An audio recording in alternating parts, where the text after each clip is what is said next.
Se o indivíduo é suficientemente sensível, torna-se consciente de sua terrível vacuidade, desse abismo que não se pode encher com o vulgar entretenimento das drogas, nem com o entretenimento das igrejas ou das diversões sociais. Nada o preencherá.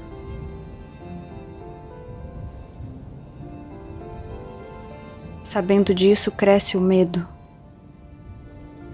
Esse nos impele à dependência, e essa dependência torna-nos cada vez mais insensíveis. E vendo que é assim realmente, sentimos medo. A questão agora é de ultrapassarmos esse vazio, essa solidão, e não de aprendermos a depender de nós mesmos, ou de disfarçarmos permanentemente o nosso vazio.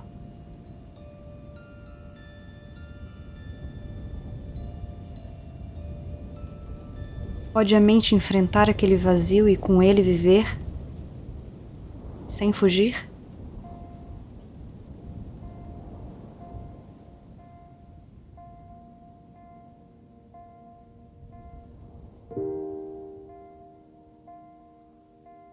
Que é amor? Que é compaixão? A palavra compaixão significa paixão por todos, afeição com todos os seres, inclusive os animais. Os mesmos animais que matas para comer. Existe amor se há violência, ódio e antagonismo? Assim, o que você fará? Nessa violência e ódio está contida a nossa vida e a nossa moralidade. Quando os rejeitamos, somos virtuosos. Isso significa compreender o inteiro significado do amor. Estás então só e és capaz de amar. Escuta isso, porque se não vives essa verdade, ela se torna um veneno.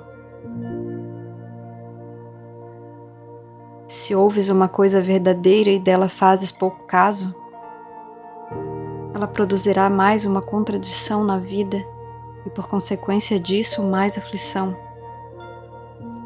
Portanto, ou escutas com o coração, com vossa mente inteira, ou tapas os ouvidos.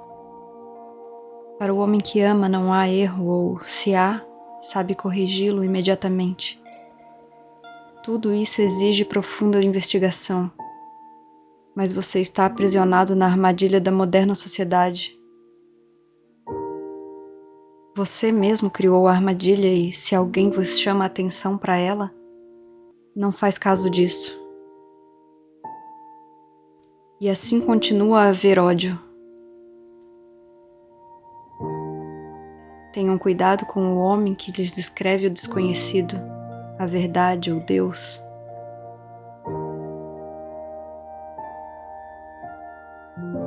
Tal descrição do desconhecido oferece-lhes um meio de fuga.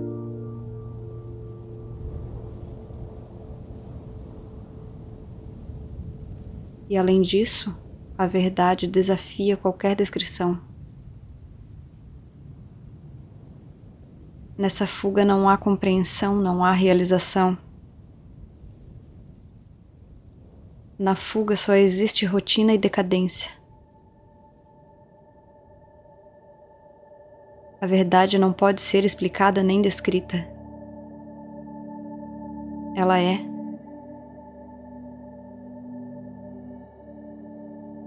Afirmo que existe uma beleza que não pode ser posta em palavras. Se fosse assim, seria destruída. Então já não seria a verdade. Mas vocês não podem conhecer essa beleza, essa verdade, perguntando sobre ela. Só podem conhecê-la quando tiverem compreendido o conhecido, quando tiverem alcançado o significado total disso que está perante vocês. Portanto, estão constantemente procurando fugas e dignificam essas tentativas de fuga com variados nomes espirituais, com palavras altamente e imponentemente sonantes. Essas fugas nos satisfazem temporariamente, até que a próxima tempestade de sofrimento chegue e arrase com seu refúgio. Vamos agora pôr de lado esse desconhecido e preocupar-nos com o conhecido. Ponham de lado, por agora, as suas crenças, a sua escravidão das tradições, a sua dependência no seu Bhagavad Gita, nas escrituras, nos seus mestres. Não estou atacando as suas crenças favoritas. Estou dizendo-lhes que, se quiser compreender a verdade do que digo, tem que tentar escutar sem ideias preconcebidas. Todo o nosso sistema de pensamento, bem como a nossa estrutura social, está baseada na ideia de obtenção. Olhamos para o passado porque não podemos compreender o presente. Para compreender o presente, que é a experiência, a mente tem que estar aliviada das tradições e dos hábitos passados. Enquanto o peso do passado nos dominar, não podemos compreender. Não podemos colher integralmente o perfume de uma experiência. Portanto, tem que haver incompletude enquanto houver a procura de obtenção.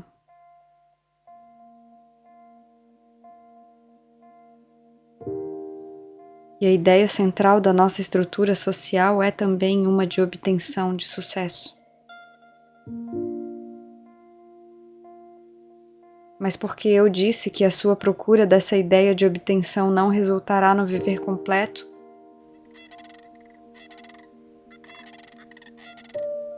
não pensem por isso em termos de oposto. O que quero que façam é questionar essa ideia. Toda a estrutura social, econômica e pseudo-espiritual do nosso mundo está baseada nessa ideia central de lucro. Lucro da experiência, lucro da vida, dos professores. E dessa ideia de lucro gradualmente cultivam em si próprios a ideia de medo. Porque na sua procura de lucro estão sempre com medo da perda. Tendo esse medo da perda, esse medo de perder uma oportunidade, criam um explorador, seja ele o homem que os guia moralmente, espiritualmente, ou uma ideia à qual se apegam. Têm medo e querem coragem. Por isso a coragem se torna no seu explorador. Uma ideia torna-se o seu explorador. A sua tentativa de consecução de lucro é apenas uma fuga da insegurança. Quando falam de ganho, estão pensando em segurança. E após estabelecerem a ideia de segurança, querem encontrar um método de obter e manter essa segurança. Nenhum professor constituiu essas religiões organizadas exploradoras. Vocês próprios, a partir da insegurança, a partir da sua confusão, da sua falta de compreensão, criaram as religiões como seus guias. Depois, após terem constituído religiões, procuram gurus, professores, procuram mestres que os ajudem.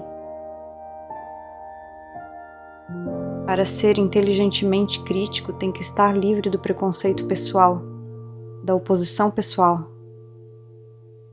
E para ser inteligentemente crítico, tem que compreender primeiro que o pensamento é influenciado, limitado, fanático e pessoal, mesmo que não tenha estado consciente dessa dependência.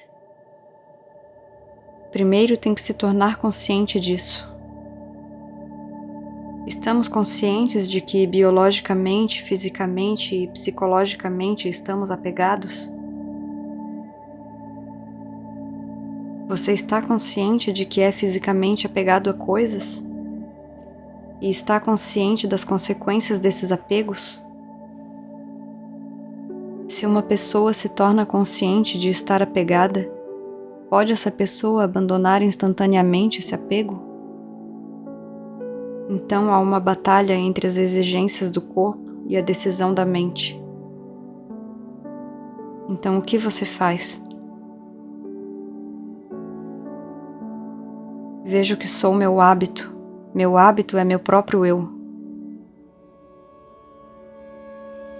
Tratemos de investigar, de aprender não só a olhar, mas também que desse próprio ato de olhar vem a ação.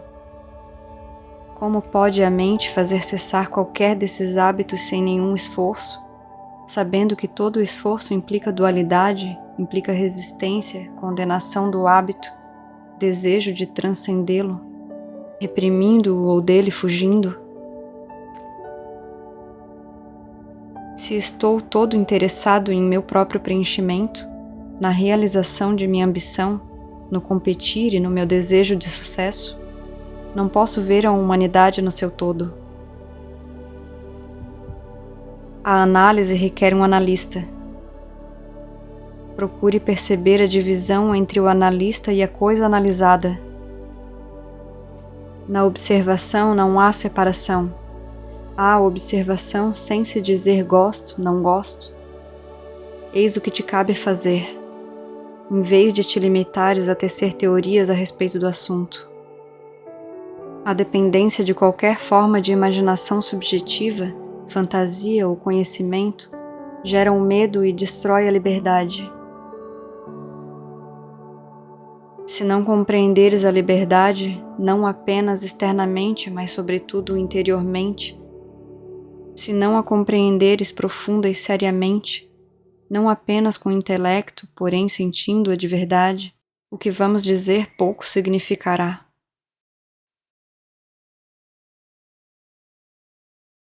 Já estivemos considerando a natureza da mente. É a mente séria que vive verdadeiramente, que conhece a alegria de viver, e não aquela que anda meramente em busca de entretenimento, de satisfação e preenchimento próprio.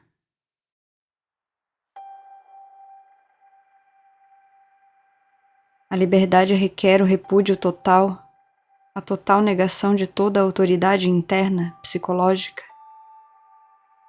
A rejeição da autoridade interna não significa necessariamente que se está completamente livre de toda a autoridade interior.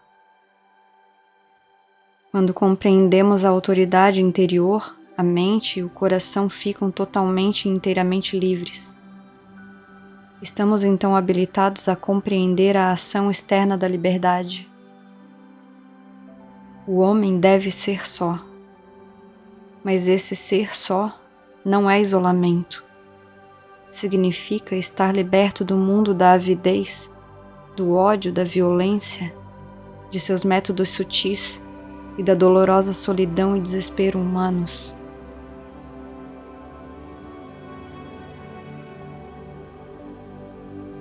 Estar só é estar de fora, não pertencer.